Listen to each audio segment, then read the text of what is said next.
की चर्चा आपके सम्मुख करूं और बताऊं कि ये कौन कौन से लग्न हैं। इसमें पहला लग्न तो मेष ही है। मेष लग्न की कुंडली में देखा जाए तो देवगुरु बृहस्पति और शनि, इन दो ग्रहों की युति कुंडली में वैसे तो किसी भी भाव में हो, किसी भी भाव में ये अत्यंत श्रेष्ठ है। पर अगर ये युति केंद्र अथवा त्रिकोण में बन जाए तो समझ लीजिए कि ऐसा जातक पूर्वजन्म में कोई बेहद श्रेष्ठ कर्म किया है और उसका फल वो इस जन्म में अवश्य ही प्राप्त करेगा। देवगुरु बृहस्पति और शनि की युति मेष लग्न में। वहीं दूसरा जो लग्न है वो कन्या लग्न है। कन्या लग्न की कुंडली में शुक्र और चंद्रमा की युति हो जाए, कहीं भी हो जाए, तो समझ लीजिए जातक अपने पूर्वजन्म का श्रेष्ठ फल भोगने वाला है। परंतु केंद्र और त्रिकोण में हो तो अत्यंत श्रेष्ठ है। तीसरा है वृश्चिक लग्न। वृश्चिक लग्न की कुंडली में सूर्य और चंद्रमा, इसे जरा समझना होगा कि सूर्य और चंद्रमा की युति में तो चंद्रमा अमावस्या के हो जाते हैं, कमजोर हो जाते हैं, लेकिन सूर्य और चंद्रमा की युति हो तो यह अत्यंत श्रेष्ठ है। और ऐसा जातक पूर्व जन्म के अपने शुभ कर्मों का फल भोगने के लिए आया है, अपने शुभ कर्मों का फल वो प्राप्त करेगा।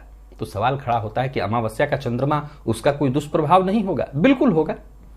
वृश्चिक लग्न या राशि के जातकों को कमोबेश मानसिक अशांति और परेशानी देखने को मिलती है। जब चंद्रमा अमावस्या के होंगे तो कहीं ना कहीं वो छिड़ हो जाएंगे। लेकिन ये बात सदैव ध्यान रखिए, ये तो आप सभी विज्ञान के विद्यार्थी हैं तो जानते हैं कि चंद्रमा का अपना कोई प्रकाश नहीं है, वो सूर्य के प्रकाश से प्रकाशित होते हैं। ये विज्ञान में पढ़ाया गया है आपको। अब चंद्रमा और सूर्य जब एक ही राशि पर होते हैं तो ऐसी अवस्था में चंद्रमा अमावस्या का हो जाता है, ये भी हम जानते हैं। निसंदेह अमावस्या के चंद्रमा को बहुत अच्छा नहीं कहा गया, ये मानसिक रूप से अशांत कराने वाला होगा। लेकिन एक ही केंद्र में जब ये दोनों ग्रह होते हैं एक राशि पर, ऊपर से विशेषकर एक ही नक्षत्र में हो जाएं, तब तो कहना नहीं। अमावस्या के होकर के भी ये सूर्य चंद्रमा राजयोग प्रदायक बनेंगे और जातक को उसके पूर्व जन्म के श्रेष्ठ कर्मों का फल प्रदान देने वाले हैं। इस बात का ये द्योतक है। धनु लग्न। धनु लग्न की कुंडली में यदि सूर्य और बुध की युति हो, किसी भी भाव में हो, श्रेष्ठ है। केंद्र त्रिकोण में अत्यंत श्रेष्ठ मानी गई है। सूर्य और बुध की युति ये अत्यंत श्रेष्ठ मानी गई है। और साथ ही साथ मीन लग्न की कुंडली, मीन लग्न में गुरु और मंगल की युति ये अत्यंत शुभ फलदायक है। ये पांचों लग्नों में मैंने जिन युतियों की चर्चा की, ज्यादा कुछ बताने की आवश्यकता नहीं कि ये अत्यंत श्रेष्ठ है। अब अगर ये युति, जैसा मैंने कहा कि पूर्व जन्म के पूर्वार्जित जो श्रेष्ठ कर्म हैं उनका द्योतक है कि वो श्रेष्ठ फल जातक को मिलने वाला है। जातक ने अपने पूर्व जन्म में बहुत श्रेष्ठ कर्म किए हैं। ठीक, अब विचारणीय तथ्य यह है कि त्रिक भाव में भी बने तब भी यह योग फलदायक है, लेकिन इसमें प्रभाव में कमी आएगी।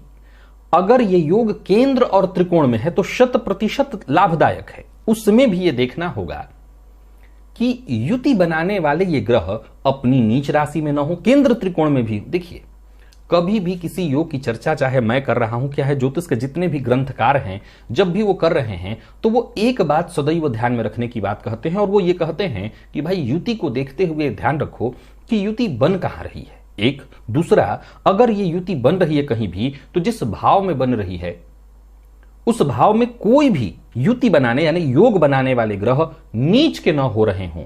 तीसरा, जब भी कोई युति हो जिसे हम श्रेष्ठ युति कहते हैं, जैसे मैंने कहा पूर्व जन्म के पूर्वार्जित फल को भोगने आया है, तो ज्योतिषशास्त्र के मर्मज्ञ कहते हैं कि जब भी हम किसी योग की चर्चा करते हैं तो हमें यह ध्यान रखना चाहिए कि इस योग पर किस ग्रह की दृष्टि है। यदि शुभ ग्रह की दृष्टि है तो इसका मतलब कि उस पर एक मुहर लग रहा है इस बात की कि 100% रिजल्ट मिलेगा। और अगर किसी पाप ग्रह की दृष्टि है, पाप मध्यत्व में वो योग आ गया है यानी वो युति आ गई है, तो ये इस बात की सूचना है कि कहीं ना कहीं ऊपर नीचे रहेगा, बैलेंस तो नहीं दिखाई पड़ रहा है। जितना मिलना चाहिए, जिसकी हम कल्पना कर रहे थे, उसमें कमी आएगी। बस यही मतलब होता है। तो ये 5 लग्न की हमने चर्चा की। अगर आप इस लग्न में से किसी में से भी हैं और ये योग आपकी कुंडली में है, आजमा लीजिएगा। चलते हैं